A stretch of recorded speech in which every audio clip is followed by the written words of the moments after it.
ఈ పశువులు మేపేవాళ్ళను, గొర్రెలు మేపేవాళ్ళను మనం గాని గమనిస్తే 4 గొర్రెలు, 4 పశువులు పెట్టుకొని, ఆ పశువులను, ఆ గొర్రెలను మేపడానికి ఒక కాపరి ఉంటాడు.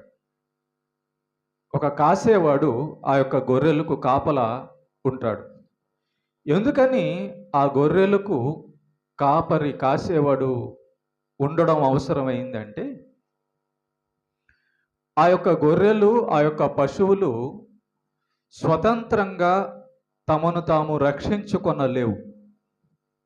ఏదైనా పులి గాని, ఏదైనా తోడేలు గాని వస్తే, ఆ తోడేలు, ఆ యొక్క పులి ఈ యొక్క పశువుల కంటే, గొర్రెల కంటే బలమైనవి గనుక వాటి చేతుల్లో పడి అవి చనిపోయే అవకాశం ఉంది. అమ్మా! కనుక 4 గొర్రెలున్నా, 4 పశువులున్నా వాటిని కాయడానికి ఒక కాపరి ఉంటాడు ఖచ్చితంగా.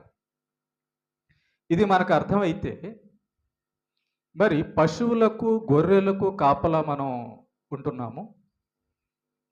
వాచ్‌మెన్‌లు గూడా చూస్తే మనము అక్కడక్కడ ఒక ఫ్యాక్టరీల్లోనో, కాలేజీల్లోనో, ఆఫీసులకోనో వాచ్‌మెన్ అని ఉంటాడు. బ్యాంకుని గాని మనం చూస్తే ఆ బ్యాంకుకి గూడా గన్ను పట్టుకొని ఒకతను సెక్యూరిటీ గార్డు ఉంటాడు. పోలీసులను చూస్తే మంత్రులకు కాపలాగా ఉంటారు.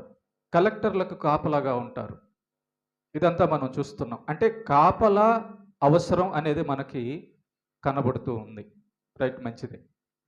మరి మనిషి జీవితానికి, మానవుల జీవితమైన మన జీవితానికి కాపలా, కాపరి అవసరం ఉందా లేదా? చాలామంది ఏమనుకుంటారంటే, నా సొంత జ్ఞానంతో నేను నడవాలి, నా సొంత బుద్ధితో నేను నడవాలి, నేను అనుకున్నట్టుగా బ్రతకాలి అని అనుకుంటారు. అంటే నన్ను నడిపించేవాడు ఎవరు అవసరం లేదు, నాకు సలహాలు ఇచ్చేవాడు ఎవరు అవసరం లేదు అని, నాకంటూ సొంత ఆలోచన ఉంది కదా, నేను సొంతగా ఆలోచించగలను కదా, నేను సొంతగా చెయ్యగలను కదా అనే ఆలోచన చాలామంది కలిగి ఉంటారు. దీన్ని దేవుడు తప్పు అంటున్నాడు. మనిషికి, ప్రతి మనిషికి హృదయం, మనస్సు అనేది ఒకటి ఉంది. ఆ మనస్సు లోపలికి వెళ్ళిన సంగతులను బట్టి ఆ మనిషికి క్షేమమో, ప్రమాదమో కలుగుతుంది. గొర్రెలు దొడ్డి లోపల ఉన్నంత వరకు